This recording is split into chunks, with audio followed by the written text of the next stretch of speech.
Welcome to the breakdown where we break down all the messed up shit. I'm about to graduate college this Saturday.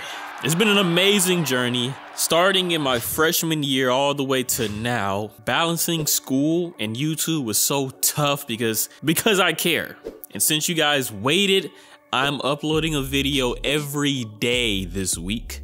Ring that bell like you're the chosen undead. Let me tell you about Lam Kor Won, one of Hong Kong's most infamous serial killers who murdered 4 women, hid their bodies under his couch, and mutilated and kept parts of their bodies similar to Jeffrey Dahmer before throwing the remains away. There's a Category 3 film called Dr. Lam, based on Lam Kor Won, similar in tone to Red to Kill, Ebola Syndrome, Untold Story. This movie is on YouTube but awful quality. Consider buying it from Unearthed Films or their Amazon webpage. Do you want to see what happens, including all the messed up parts? Stay tuned for the breakdown. Cue the Gohan.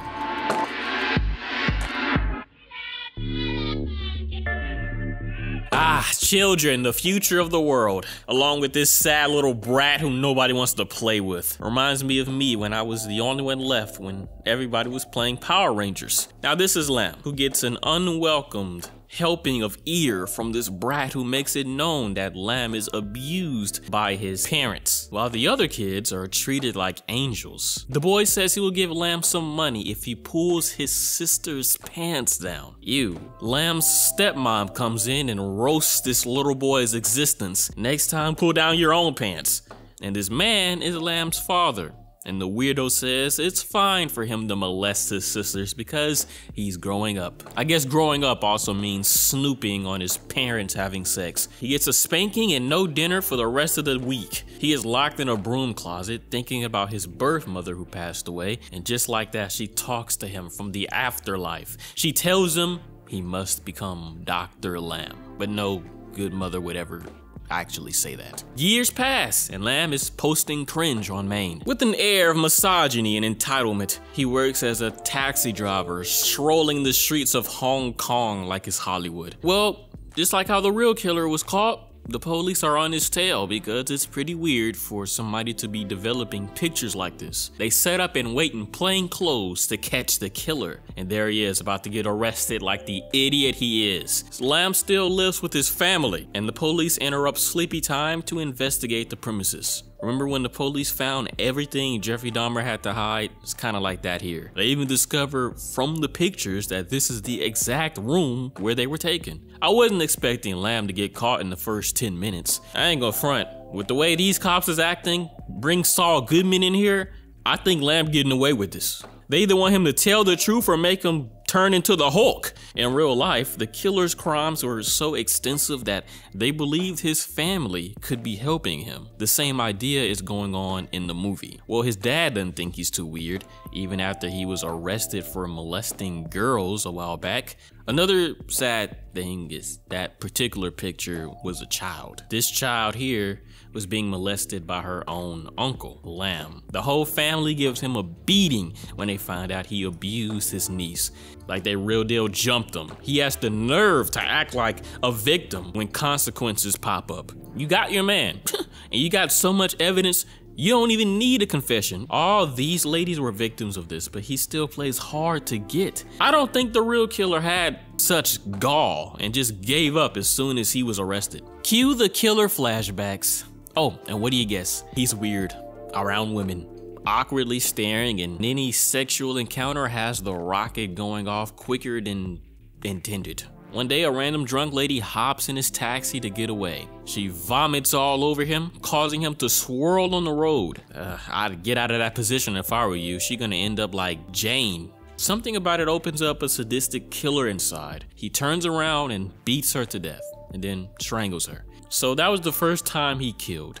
He took her body back home, even though his entire family is there, and hides it under this weird sofa and cleans up the taxi. Nobody had any idea that a body was there. Once everybody leaves for work, he takes the body to his room, cuts her clothes off, and tries killing her again in some angry power move. He takes a machete and slashes her arms off, but her eyes open. Low-key, some of the gore reminds me of a even lower budget guinea pig too. He goes and buys a circular saw and covers her eyes before getting to work. Lots of serial killers seem to get unnerved by their victims' eyes. All this blood, I'm surprised he got away with it.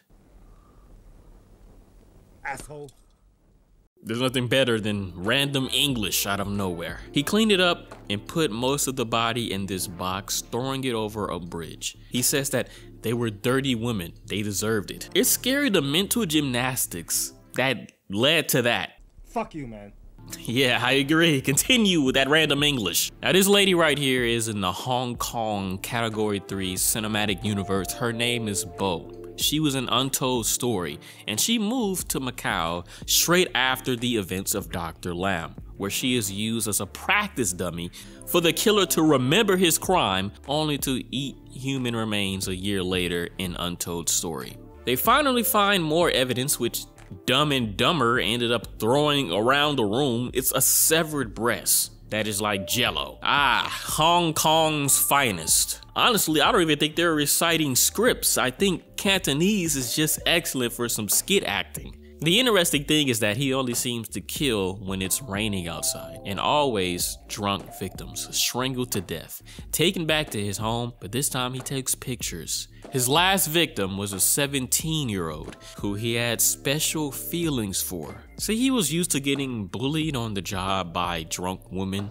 So when a young student who hopes to be a teacher, dressed in white like an angel, pops in and conversates with him, he's beside himself. It's funny, he glances at her weirdly in the rearview mirror, but it's her reaction to it that scared me more. Never mind, he just made it scarier. This is the pure girl he's looking for, and he locks her in. She's using big brain, turbo brain, to make him feel good about himself as he speaks his nonsense. But unfortunately, lightning starts. Remember, when he was a boy, lightning triggered an urge to kill. She tries unlocking the door and closes the door repeatedly on his hands. She's successfully clicking the quick time events. She runs further into the woods, finding a couple in their car, but they get startled. Honestly, she does look like one of those ghosts you see on those dark roads at night. She lets them get that close to her. They might as well play those The Shape Stalks soundtracks. He's ready to choke her out like Tony Soprano is to choke out a rat, and unfortunately he kills her for running away. Can y'all just throw him in a holding cell already? We only got 10 more minutes in this damn movie.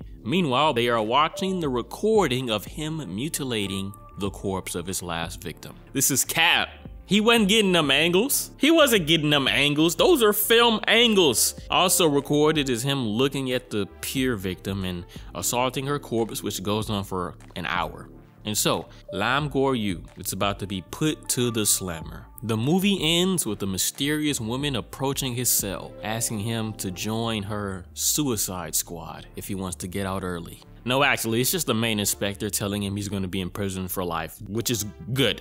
So how did I feel about this movie? I thought it was weird. I was expecting something a little more in the driver's seat, but we were just a passenger watching the car crash, no pun intended. Same goofiness that the other similar films had, but the only cop I enjoyed was the tough guy who started insulting the killer in English every now and then. Let's talk about the most disturbed moment and most enjoyed moment in Dr. Lam. Cue the Gohan. Dr. Lam was a good choice for the title, but this was no doctor. This was all promotional. I enjoyed Dr. Lam, not as much as Untold Story or even Red to Kill, which is my favorite. Most disturbed moment was the scene and realization that Lam was taking obscene photographs of his niece, and the whole moment where the mother realizes this. I don't know if the real killer ever took pictures of his niece, or if the film is just trying to make him more hateable, or possibly Hong Kong has more details on the case that they shared with the movie crew. But either way, children in danger, always disturbing.